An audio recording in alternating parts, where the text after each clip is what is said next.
Kaguluhan ang sumiklab sa Kongreso matapos arestuhin si House Speaker Martin Romualdez dahil umano sa seryosong kasong kinahaharap. Sa gitna ng tensyon at mainit na diskusyon, nagdesisyon ang mga mambabatas na tanggalin siya sa puwesto at agad nagtalaga ng kapalit. Sa botohan na isinagawa sa plenaryo, lumutang bilang bagong pinuno ng Kamara si Kong Paulo Duterte. Agad niyang tinanggap ang posisyon bilang bagong Speaker of the House matapos ang pagkakatanggal kay Romualdez. Maraming kongresista ang nagpahayag ng suporta kay Duterte na anila'y magbibigay ng mas matatag na liderato at mahigpit na aksyon laban sa katiwalian.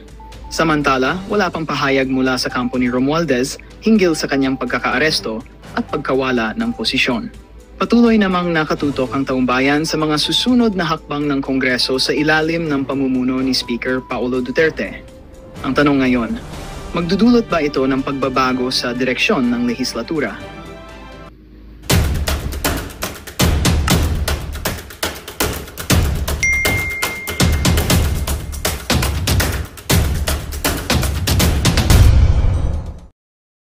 How can we expect impartiality when those who sit in judgment are the very same people who compete for and corner government projects worth billions of pesos? Session suspended. Ano yan, madam? Lokohan? Session resume tapos session suspended. Ano kayo mga siraulo? Nako, matindi ho itong mga kababayan. Rigo doon sa House of Representatives, panoorin ho natin. Parang mapapalitan na ho ata itong si Martin Romualdez ngayong araw na to. Ito, gang. Wala ho itong audio. Kumbaga, antabay lang ho tayo kung ano yung mga susunod na kaganapan dyan sa House of Representatives. Nag-uusap-usap po yung mga congressman eh. Tayo naku-curious ano kaya pinag-uusapan itong mga buhaya na to, di ba? Ayan ho sila mga kababayan.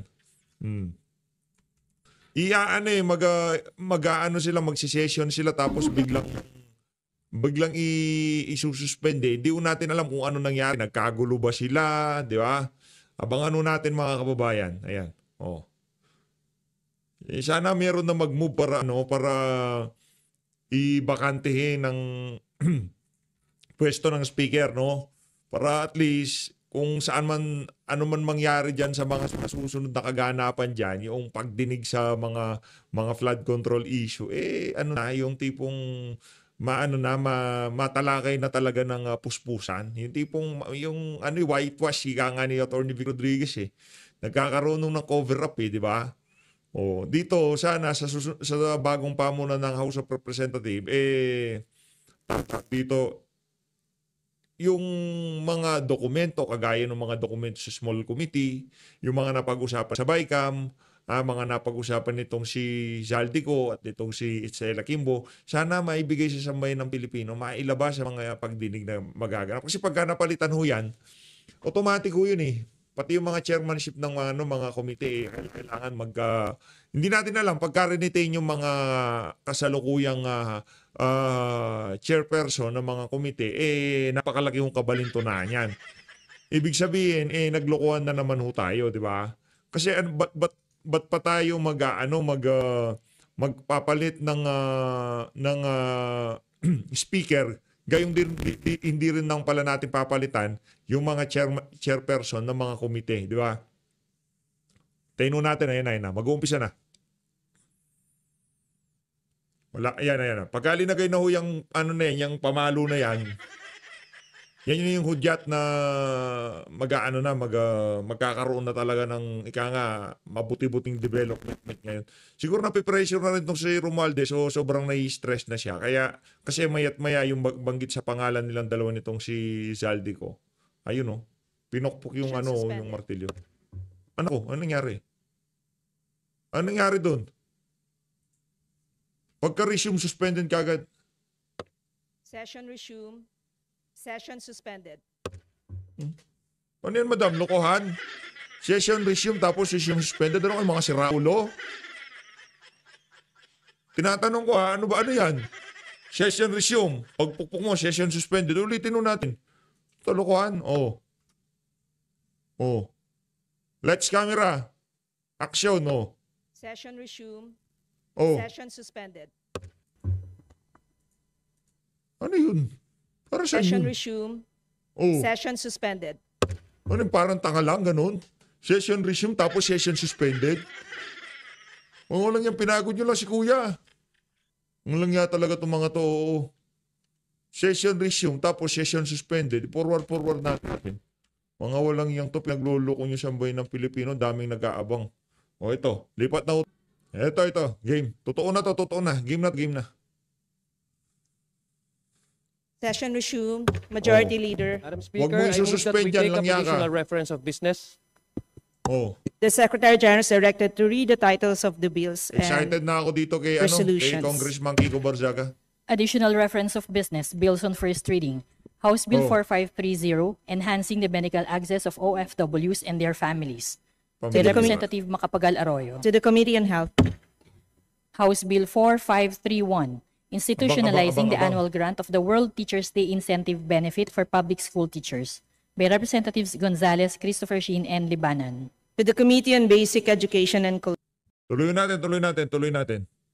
And reporting requirements of the fund utilization and status of program, project implementation of the local government support fund as attested by the respective local chief executives. To the Committee on Appropriations.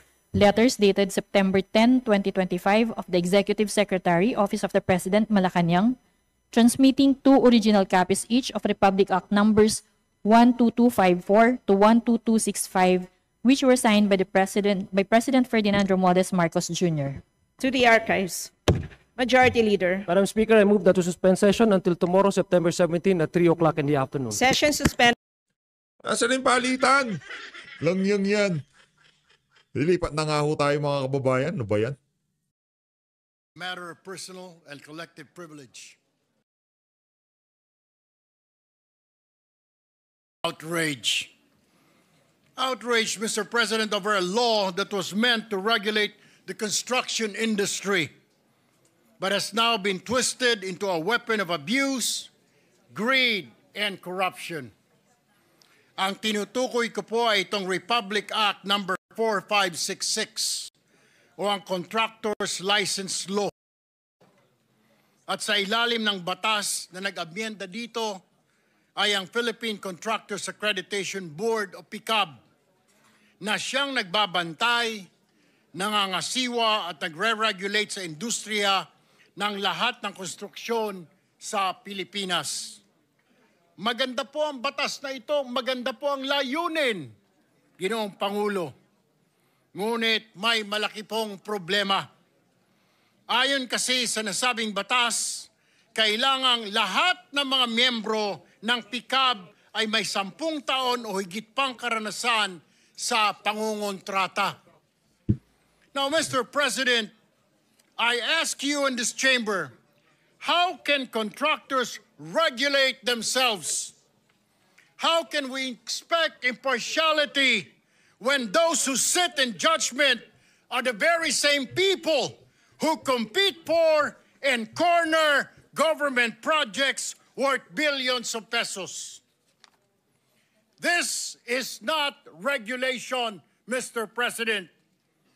This is what you call state-sanctioned conflict of interest, and it directly violates Republic Act number 6713, or the Code of Conduct and Ethical Standards for Public Officials and Employees. And true enough, Mr. President, reports are out that some board members, supposedly watchdogs of the industry, have themselves bagged massive flood control projects like Engineer Ernie Bagao, a PICAB board member and owner of the EGB Construction Corporation. This construction company, according to President Marcos, bagged 7.7 billion pesos worth of flood control projects from 2022 to 2025. And these projects are not only tainted with allegations of overpricing and substandard work, but some are outright ghost projects. EGB Construction Corporation reportedly also owns Wow Builders, who is said to be behind several ghost projects in Bulacan, Mr. President. Ang isa pang opisyal ng PICAB na si Engineer Arthur Escalante ay nabanggit din ni Senador Ping Lacson na nakakuha ng malalaking kontrata sa pamahalaan. Tell me, Mr. President, paano magiging patas ang isang board o ahensya kung ang mga miyembro nito, opisyales, ay sumasali at nananalo sa bilyong-bilyong kontrata ng gobyerno, lalo na sa mga flood control projects na ngayon ay nalulubog sa kontrobersiya, anomalya at katiwalian. PICAB is silent because how can they investigate themselves? How can they police their own ranks when the law itself did not explicitly prohibit its officials to stop its construction business? Mr. President, let's stop sugarcoating. This is corruption in broad daylight. Mr. President, this cannot go on. We have to ask ourselves, should contractors still dominate PICAB? Should those who accredit and regulate be the same people who rake in government contracts? Should we impose a total ban on PICAB members and their companies from bidding in public works while in office with a strict cooling-off period after? It is for this reason that I filed Senate Bill number 1373, or an act strengthening the contractor's license law, further amending for the purpose Republic Act number 4566 and for other purposes. Layunin po ng panukalang batas na ito na higpitan ang regulasyon ng mga lisensya ng mga kontratista. Sinisiguro din ito na ang miyembro ng PICAB ay madidiskwalipika kung siya ay may-ari o opisyal ng mga kumpanyang may transaksyon sa pamahalaan. Mr. President, the Filipino people deserve honesty, fairness in public works projects that truly serve their communities. Not this circus where regulators double as beneficiaries, where laws are exploited and where corruption festers under the guise of legality. Ang Republic Act number 4566 ay naging bulok na batas na ginagamit sa pansariling interes. It was meant to protect the public, Mr. President, but now it is protecting the pockets of the few. Mr. President, it is time to slam the brakes on this racket. No more thieves involved in the creation of our national budget. No more regulations or regulators doubling as profiteers. No more flood control projects that serve as cash cows for the few, while millions of Filipinos ay nalulunod at inaadod ng tubig baha. Enough is enough, Mr. President. We have to take action. Maraming salamat po at magandang hapon sa ating lahat. Thank you, Senator Erwin Tulfo. Mr. Chair, Mr. George President, Leader. we move to refer the speech of the gentleman to the Committee on Public Accountability. Public Accountability and Civil Service, Your Honor, because there is corruption that is being mentioned and malfeasance, misfeasance. So it's usually public, it's Blue Ribbon Committee first, and then with Civil Service as secondary committee. I so move, Mr. President. All right, any objection? Chair is none. Motion is approved. May we recognize, I'm sorry, the good gentleman from Isabela and the Republic of the Philippines wanted to make a manifestation on the topic of Senator Erwin Tulfo. May we also recognize him, Mr. President? Senator Rafi Tulfo is recognized. Thank you, Mr. President. I would like to associate myself with the privileged speech of Senator Erwin Tulfo. PCAB is currently at the center of investigations associated with either ghost or substandard government infrastructure projects. As the government institution tasked to strictly monitor licensed contractors, PCAB is in hot water as corruption, including under-the-table dealings, easily favors fly-by-night contractors and discourages honest contractors. PCAB, together with its parent agency, the Construction Industry Authority of the Philippines, or CIAP, should be made accountable with this mess.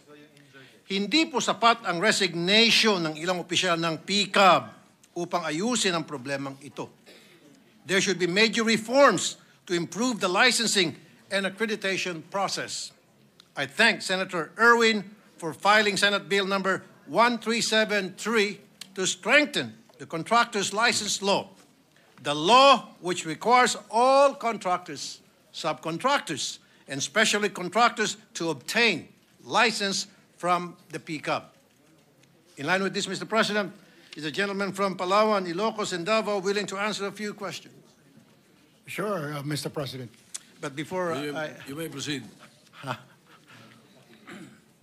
Yeah, because Ilocos, my father is from Ilocos, my mom is from Davao, and he has a residence in Palawan. So, is that correct, Mr. President? That's true, Mr. President. Okay, before my question, Mr. President, I just need to make some point here. During the last hearing sa Blue Ribbon, I called the attention of the leadership of PCAB.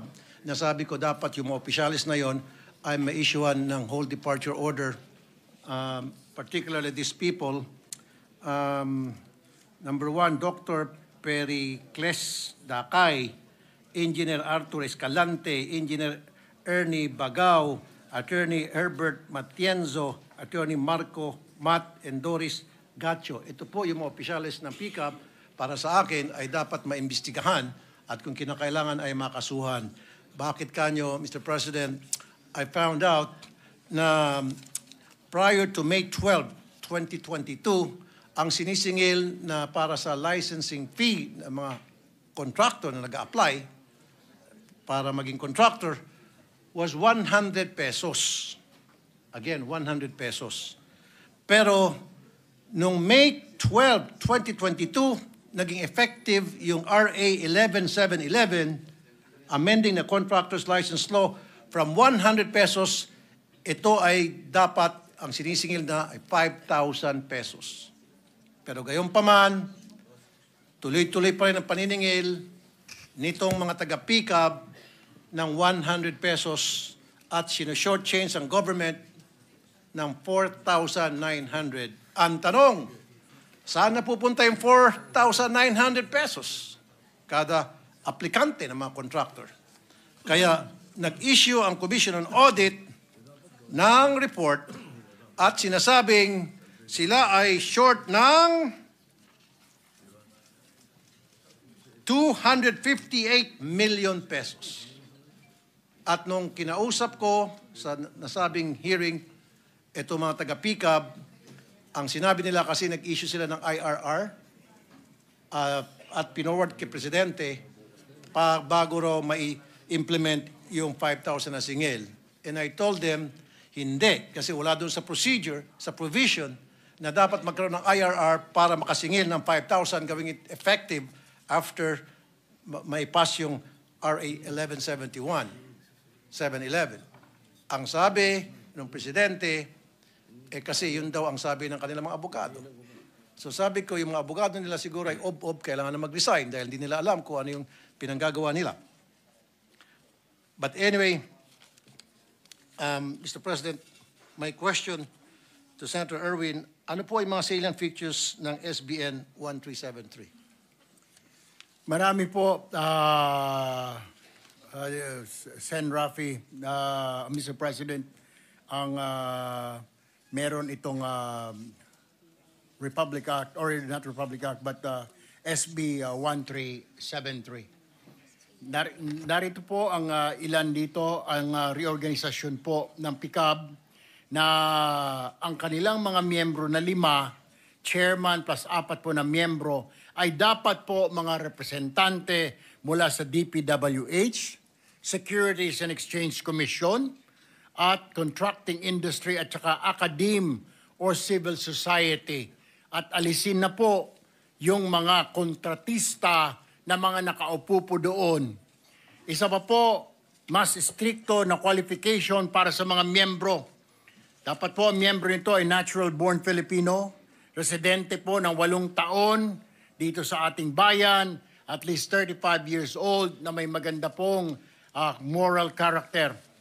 Disqualification cannot be an owner po, officer or stockholder of a construction company with government transactions. Dapat po wala kung siya po ay may negosyo.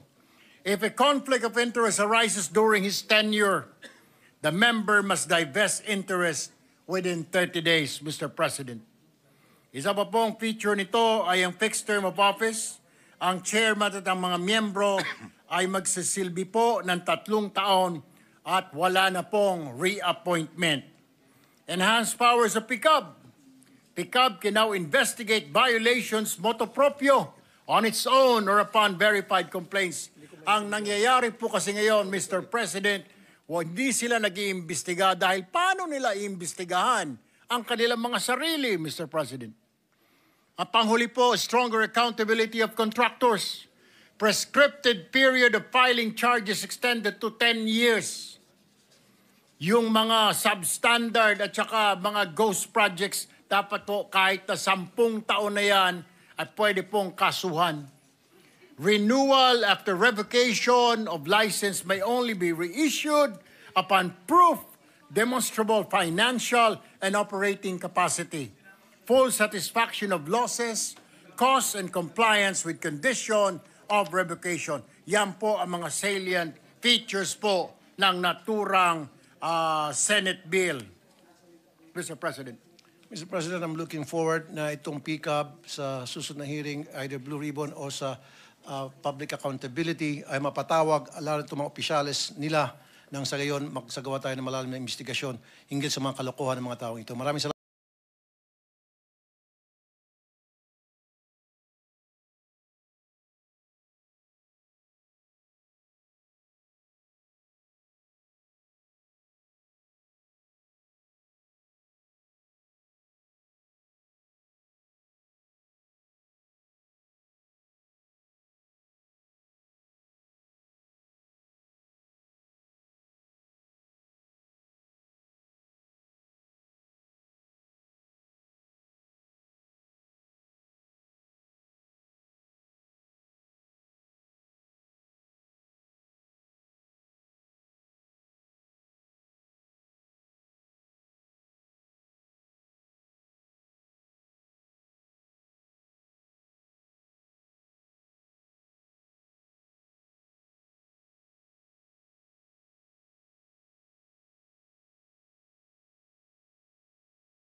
Magandang balita ang hatid namin sa inyo ngayong araw. Sa pagtatapos ng aming balitaan, nagbigay kami ng mga mahalagang impormasyon.